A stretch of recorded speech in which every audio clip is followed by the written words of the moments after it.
Halo Ima, selamat sore. Halo Kak, selamat sore.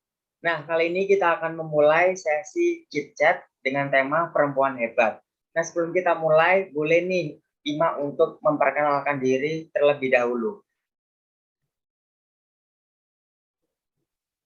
Halo Kak, perkenalkan nama saya Multazima Lydia Lazidia, biar dipanggil Ima. Saya dari Ponorogo dan saya sekarang kuliah di IAIN Ponorogo. Saya sekarang semester 6 dan ini karena kuliah saya masih daring, otomatis kesibukan saya sekarang ini mengerjakan tugas di rumah. Selain itu, saya juga mengajar di sebuah eh, tempat mengaji Al-Quran di dekat rumah saya dan saya juga ikut mengajar bimbingan belajar di sekitar tempat saya juga. Oke. Nah, Ima, berbicara mengenai perempuan hebat. Menurut kamu, apa sih definisi dari perempuan hebat?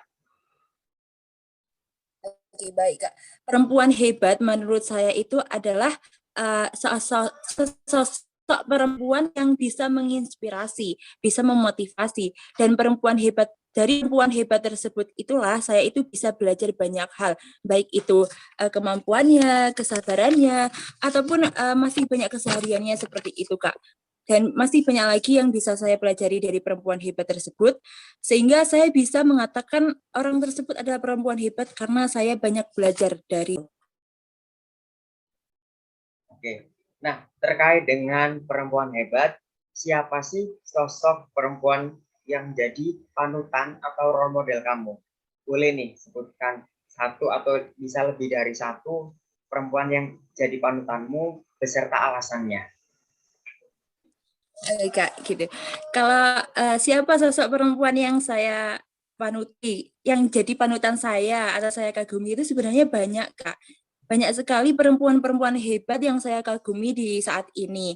Ya bukan hanya dari public figure saja, seperti Mbak Najwa Shihab dengan pemikiran kritisnya, bukan bukan hanya di public figure juga seperti Prilly ataupun uh, Lesti atau Ayu Ting Ting yang memiliki suara yang merdu, tetapi perempuan hebat yang saya kagumi itu juga berasal dari perempuan-perempuan yang ada di sekitar saya, seperti di dalam keluarga saya, yakni orang tua saya, teman saya, saudara saya, ataupun kakak tingkat, adik tingkat, guru ataupun dosen. Hal itu bisa menjadi perempuan-perempuan hebat menurut saya karena saya banyak belajar dari beliau. Misalnya Kak, saya itu punya teman ya Kak, satu teman saya itu dia sangat pendiam sekali di dalam kelas itu. Saya juga bingung, kenapa sih dia kok pendiam banget di kelas? Apakah ada masalah dengan teman-teman sekelasnya atau bahkan dia punya masalah dengan saya gitu. Nah, akhirnya setelah saya kulik, setelah saya deketi dia, ternyata dia itu punya masalah dengan keluarganya dan masalahnya itu cukup besar, Kak. Bahkan saya sendiri pun kalau memposisikan diri saya sebagai dia, saya belum tentu bisa menyelesaikan masalah tersebut. Sehingga dari situ saya banyak belajar dari dia untuk menyelesaikan masalah. Saya juga belajar dari dia untuk tidak menilai seseorang itu dari luarnya, dari covernya. Dan selain itu, saya juga punya kakak tingkat ya Kak. Dan kakak tingkat saya itu orangnya sangat cukup memiliki kepercayaan diri yang sangat tinggi. Dia ketemu sama saya itu tidak banyak berjumpa. Dia memberikan pesan kepada saya bahwasannya dimanapun kamu berada, kamu itu istimewa. Yang menjadikan kamu istimewa itu bukan alma mater kamu, bukan kampus kamu, tetapi kemampuan kamu sendiri. Nah, dari situlah saya itu banyak belajar bersyukur pada beliau. Ya, meskipun saya itu juga orang Ponorogo, kuliahnya juga di Ponorogo, ya satu kompleks saja gitu. Tapi saya banyak bersyukur. Nah, dari situlah mereka-mereka itu, orang-orang terdekat saya itu adalah perempuan-perempuan hebat menurut saya. Oke. Nah, pertanyaan terakhir nih, kira-kira apa saja pesan atau nasihat yang ingin kamu berikan untuk diri sendiri maupun perempuan-perempuan di luar sana untuk bisa menjadi sosok perempuan hebat?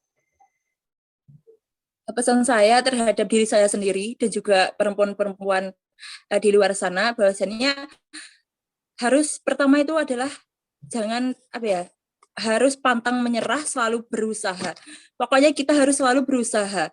Meskipun gagal tetap tetap harus berusaha karena mengutip kata-kata dari dosen saya bahwasanya manusia itu hanya dalam tatanan proses, di mana sejatinya hamba Allah Subhanahu wa taala itu kita hanya disuruh untuk berusaha. Untuk hasilnya itu Allah Subhanahu wa taala yang menentukan.